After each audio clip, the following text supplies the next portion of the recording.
इस खास पेशकश में सवाल उठा रहे हैं कि अब वाकई जो सब्सिडी घट रही है इससे आम आदमी पर कितना बोझ पड़ेगा, क्योंकि एक के बाद एक आम आदमी पर महंगाई की मार भी पड़ रही है। तमाम तरीके के झटके यहां पर दिए जा रहे हैं। इससे पहले केरोसिन पर अब बात हो रही है कि हर महीने 25 पैसा बढ़ाया जाएगा। सब्सिडी धीरे धीरे खत्म करने की कोशिश हो रही है और साथ ही साथ रेल टिकट, एलपीजी भी इसका बहुत बड़ा उदाहरण है।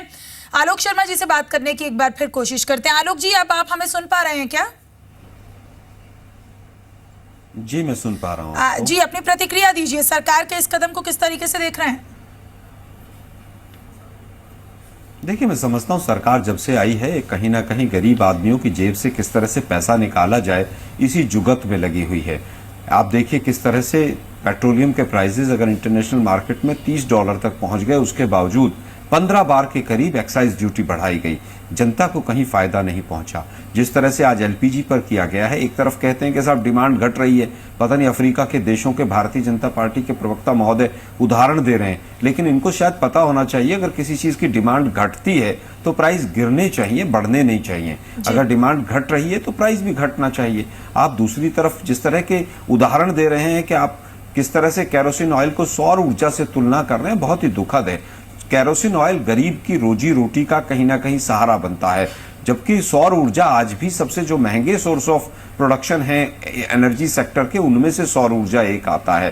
तो मैं समझता हूँ भारतीय जनता पार्टी पता नहीं कहां से 5 लाख करोड़ के करीब तो केवल पेट्रोलियम प्राइसेस से पिछले लगभग 2.5 साल में इनको फायदा हो चुका है। फिर भी इनकी नीयत जो है वो जनता के किस तरह से उसके ऊपर लगातार बोझ डाला जाए इस पर है। यही अरुण जेटली साहब से कहते थे इनकम टैक्स में 2.5 लाख की जगह 5 लाख लिमिट होनी चाहिए।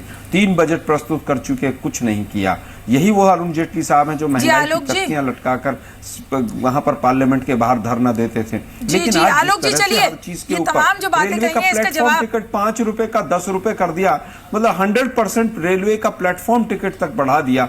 आप देखिए किस तरह से एंटरटेनमेंट टैक्स, तमाम तरह के टैक्सेस बढ़ा दिए हैं। आज यही कारण है कि इकोनॉमी का भट्टा बैठा दिया है और गरीब आदमी आज पूरी तरह से खून के आंसू रो रहा है। जी, आप बने रहिए हमारे साथ। नरेंद्र जी क्या कहेंगे? देखिए समस्या, देखिए कांग्रेस की समस्या क्या है कि वो अब नारेबाजी करती है, वो अपने को समझ नहीं, उनका जो सच्चाइयों से बिल्कुल अब दूर दूर तक कोई नाता नहीं है। अरे भैया, सोलर ऊर्जा जिसको आपने नेग्लेक्ट किया, जिसके लिए आपने कोई कानून नहीं बनाया, कोई नीति नहीं बनाई, कोई एक्ट नहीं बनाया, अब पूरी दुनिया के 2.5 साल में सौर ऊर्जा के ऊपर कोई काम नहीं हुआ है। जब मैं बोल रहा हूँ रिन्यूएबल एनर्जी सोर्सेज शालीनता के दरवाजे बंद पड़े हुए हैं। आलोक जी, आपने अपनी बात कही, अब उनका जवाब जान लेते हैं। आप गलत प्रस्तुत करते हैं, फिर जी आप हर चीज के प्राइसेस बढ़ाते चले जा रहे हैं। आप सड़क जवाब दीजिए ना। नहीं करता क्या टैक्सेशन सिस्टम आपने जिस तरह से कर दिया, आप बिल्कुल गलत शब्द इस्तेमाल कर रहे हैं। जी आलोक जी, जवाब सुन लेते हैं नरेंद्र जी का। नरेंद्र जी अपनी बात पूरी कीजिए। आलोक जी का प्रवचन सुनिए।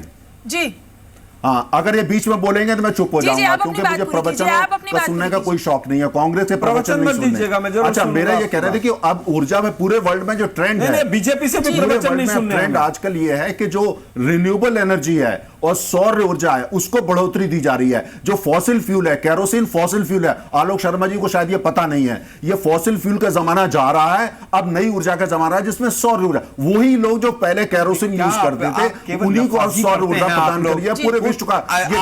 आलोक शर्मा कांग्रेस उसको छोड़ दिया। मुझे केवल पूरे दुनिया के इनका ये कहना है कि गरीब आदमी ये